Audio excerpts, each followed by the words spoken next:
let's take a look at some more puzzle trick locks. So there's some very odd looking locks here, but interesting nevertheless. So let's start off with this turtle lock. So this looks like a Japanese or a Chinese type lock. I'm not sure where it's from, if I'm honest, but I know it's from that kind of area, or that area. And this was given to me by a friend. And this one's not particularly difficult. Basically, you'll put the key in, turn the key, and the lock then open, and you'll pull the turtle's head over, and the lock will open up. So quite a simple trick to it, but again, very nice nevertheless, and unusual, very different. So like that, very nice. Next one we're going to look at, this one. Now this is an Indian type of trick lock.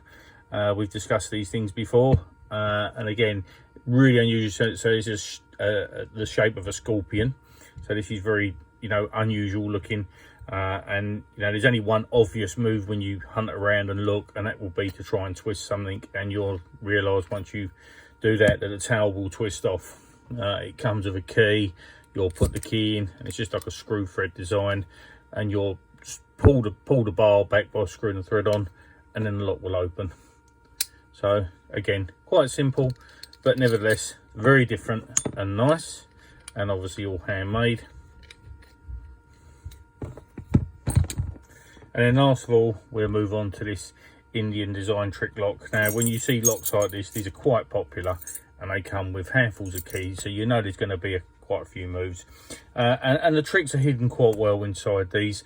There are some that are hugely expensive, and there are sort of, more modern ones. And again, this is not an antique, really old lock. This is obviously handmade in India, but it's not that old, but it's been made to look older, but it's quite nice. And you'll look around the lock and you'll find one keyhole. Now obviously the keyhole don't work straight away because there's tricks to it, and you've got these big handfuls of keys.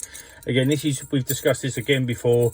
This is where you need to take notice of the keys, and some of the tricks are built into the keys. So if you look at these three bows, they're all the same, and then you've got this odd one out, and and that tells me there's a reason for that, and quite simply it's a spanner. So you'll put this on here and crack it, and you'll undo and remove this nipple that's on the bottom of the lock.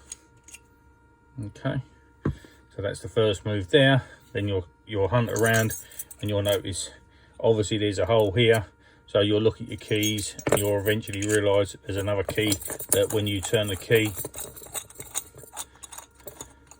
it unscrews.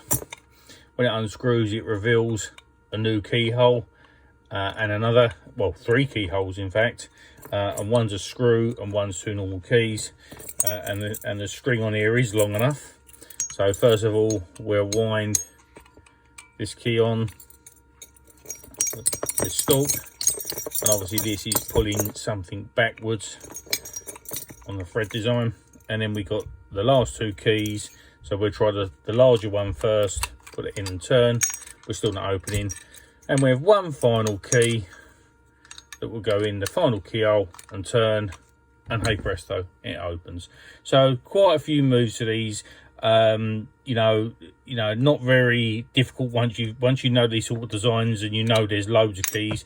You've got moves to find to operate different levers and leverages and bits and pieces to reveal keyholes and get stuff open, but nevertheless interesting. So there you go, some different locks. Hope you like them. Cheers.